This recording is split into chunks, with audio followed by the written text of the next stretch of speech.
Hello, I'm Annabel with Journey for Earth, and my guest today is Jolette Jai. Hi, Jolette. Thank you for being here. Hi, Annabel. Thanks. It's so great to be here. Great. So you're a parent educator, and I know you're on a mission to empower parents to raise caring, confident, and naturally cooperative children, which is parents we all want. So you co-founded the Jai Institute for Parenting. Can you tell us a little about the programs that you offer parents? Sure. We, at the Jai Institute, we really want to encourage parents to raise these confident and caring and connected children. And so we really want parents, we know that in the moment when parents become frustrated or overwhelmed and they're trying to connect with their child, but their child is doing something that they just don't like, or their child is being defiant, or that they can't connect with their child, and they can't really offer their child the guidance that their child really needs in that moment. And so what we do at the Jai Institute is we really guide parents to have that connected relationship and to let go of any way that they were parented in the past that has brought about some of the deeper patterns of stress that come up that you know only when we're parenting. So we really encourage our parents to become parenting coaches for their child, because we feel that parents just as parents isn't enough right now, because these patterns are so ingrained and they're operating from their subconscious mind so much that as a parenting coach, parents are really able to guide their children to having that connection and also having that cooperation that parents so much want right now. Yeah, because it feels really bad when you react. You shout or you lose it, you feel so bad afterwards. And yeah, I mean, you're right. It's so hard to transform that behavior. Are there any tips that you can give us now, like just one or two that parents could do, like that would work today? Just anything, like breathing or what could one do? It's so great. Everyone asks this question. They want to know one thing right now. Yes, and I will give you a tip. But I think the biggest thing to understand, we talk a lot about brain science in the Jai Institute, and why we talk about it is so parents can understand and have empathy for their kids and what's actually happening in their brains. So, and then I'll give you a tip. But there are 3 parts of the brain, and usually we're parenting from the higher part, or that's the optimal part to parent from, which is where our logic and our reasoning and our problem solving and empathy live. Then we have the middle part, which is emotions. And you have a 2-year-old, right? 2, yes. 2, okay. So from 0 to 7, your child is living mostly in the emotional center of the brain, because that's the part that's developing the most. And so when they have these big feelings, you may notice, you're like, why is this feeling so big right now? Why? It's because that's actually biologically what's happening. They are developing that part of their brain. So they're living in that part. And then the bottom part, the lower part, is our fight, flight, or freeze.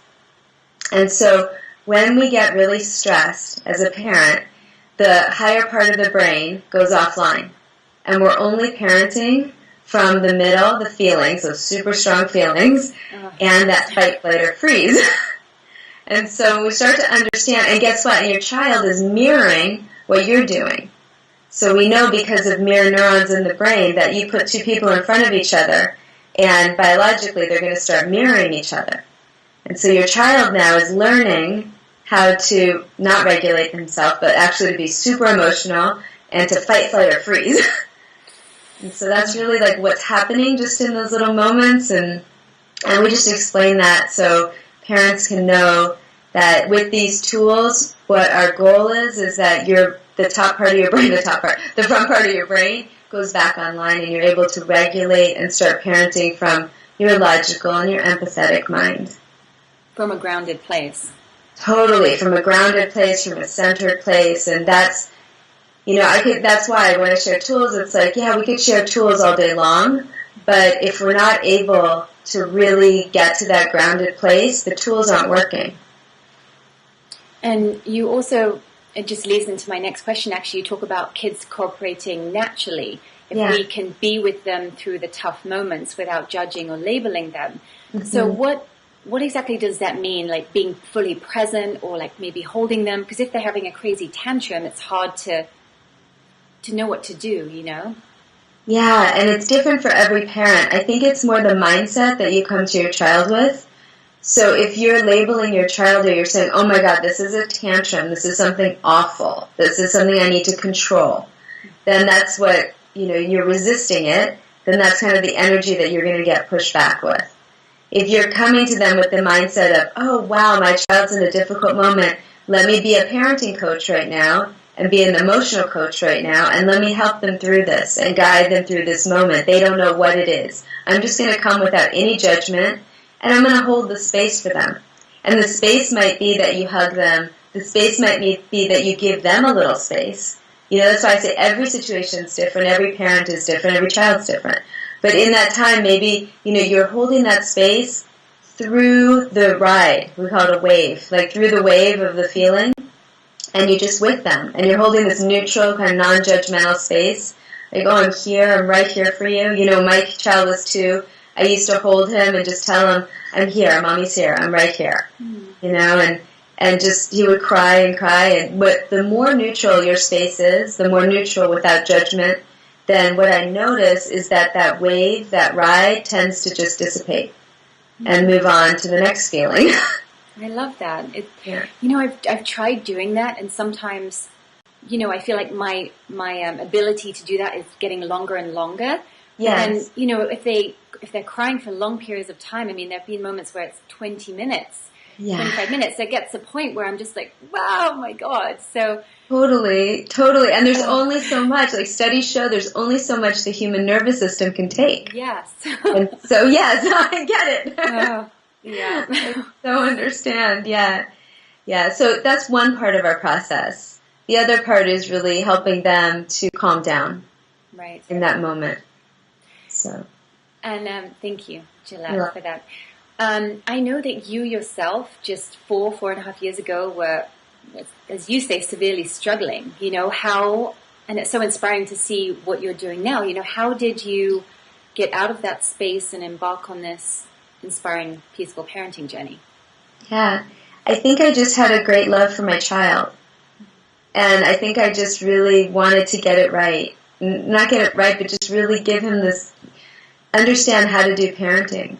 And I also, at 4.5 years ago, was really wanting to contribute in a big way, and I didn't know what it was yet. And so I knew that, at that point in my life, I had done many jobs, had many careers, and I was like, okay, what is it? What do I have to give right now? And when I asked that question, I went to a parenting class. It just happened, a friend invited me to a parenting class, and it just spoke to me so deeply. And I thought, oh my God, this is it. Like, this just feels, it's everything I want to do, and I want to be that for my son. And so I think it was coming from that space that it just put me onto this journey. And I've never, I don't say like even looked back. It's just been so integrated and so intuitive and just a part of who I am that I love, hearing parents now and hearing the results. And even yesterday talking with some parents, and they've been 10 weeks in our program, and she was saying that now the connection with her 2 children, 5 and 9, is so amazing, and how they're coming to her and they're talking with her. She's learning things about them she never knew. They're opening up to her, that they feel safe with her. Just all of that, hearing it, it kind of grew on itself. It made me cry. That's beautiful. Yeah. That must feel so good that you're helping so many parents get to that place with their children, transforming families, really. Yeah, it does. It feels really good, and I'm really inspired to help others to help others. It's really, we train parenting coaches who are now out with clients who are out in schools, and they're helping. So I feel like, Annabelle, the message is so big. It's not me, it's just bigger. So really I'm just acting as a conduit, and as many people as we can share this with, as many people as we can train, we're just here. So it really is changing the world by changing the world by changing the way we parent. Yeah. Mm-hmm. Yeah. I would now like to ask you about, I know you have on your site about there's no need for punishments or consequences. Yes. We just had a whole call about that. Yeah. Well, I'd like to, if it's okay with you, to give like a little example from my own experience, because I know that all the parents I know have either the same or very similar. Yes. A very simple example was my little boy was playing outside. I gave him extra time, and then I said, it's bath time now. He didn't come. I asked him again, it's ready for bed. You need to have a bath. He didn't come. And then the third time, when I asked him, I said, we won't be able to read your books tonight. We won't have time if you don't come and have a bath. He did come and he had his bath. It doesn't always work, maybe 80% of the time. And sometimes I have a place for him, a little chair called the Spot, where he has a couple of minutes time out maybe when by the third time he doesn't listen. What, in your opinion, because I know you don't believe in consequences, what in your opinion would be a better way to handle something like that? Because it's frustrating. So frustrating, so frustrating. I get it. And I understand why you're doing it. I understand. I think consequences and punishments are work. And I think they're a short-term solution. And they do work. And you'll notice them working. Why we don't teach punishments and consequences is because we're really, two reasons. We really don't want to put the child system in a high-stress situation, because when they're stressed, then they don't learn as well. So it's kind of biologically, if they have that stress from a punishment or consequence, then it's affecting their emotional intelligence and their ability to learn. And there's a whole studies about this. But the second reason is that we really want children to connect with you and be intrinsically motivated to do things. So they're not extrinsically motivated. If someone is over you saying, you've got to do this because this, you will do it. But it's this active control rather than having a relationship with the child. So in that instance, and I want you to know I hold no judgment about this. I really don't. I don't judge you. I know. So really what we do is, in that instance, my advice to you would be to connect with your child and get into their world and join him where he's at. So it sounds like in that moment that he's playing, you join him in the play, connect with him first, and then just notice what happens. And then ask him a question like, oh, I wonder, it's time for a bath. How could we get to the bathtub? Okay. It's kind of like, oh, you're feeling, and I would encourage that little seat to go away, but that's me. We can talk more about that later. Okay. But I would say the biggest tool that we have is connection. And for that connection is really to offer your child empathy. And empathy means getting into another person's world or understanding life from their perspective. So in that moment, you might notice that you're getting a little like, oh, it's late, or, he needs to be in the bath right now, and I'm thinking of the schedule and going to sleep, and I'm not going to get sleep, and, so all of those things are happening. So you can calm down in that moment. You're asking me for a tool before to use? Yeah. Okay. So in that moment for you, we can give you a sensory tool. So that's where your 5 senses, one of your 5 senses will calm you down in that moment. And for every person, it's different. So you might be very taste-oriented. Sounds might be something that triggers you back or brings you back or centers you. You might wash your face. My teacher washes his face. I know parents that chew on ice. Parents jump up and down. They tap themselves. Anything that kind of like brings you back, so that all of those thoughts and all that stress that you're feeling, you can kind of relax. Breathing is one, but it doesn't work for everybody. So I don't just say, oh, just breathe. It actually can aggravate some people. Yeah, that doesn't work for me either in the moment. Yeah, the breathing doesn't work for me either. No. So that's a sensory tool that you can use in the moment. And then after that, just to connect with your child and be where they're at. Like join them in the moment and then move from there. Okay. I'm going to do that. I love that. Thank you. You're welcome. It feels right to do that, so I'll let you know how it goes. Okay, great. So I'd love to know, what is the greatest lesson that you have learned from your son? The greatest lesson I've learned from my son. He's taught me how to love. Really big. And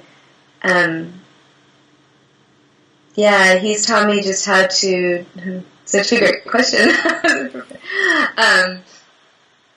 He's taught me how to love and how to enjoy life and how to really like take every moment and really, I'm just so amazed by the wonder of children and how they wonder at everything, and that life, he's really taught me how life is endless. Like there's no, in any moment, there's just so much richness and so much that there is to explore.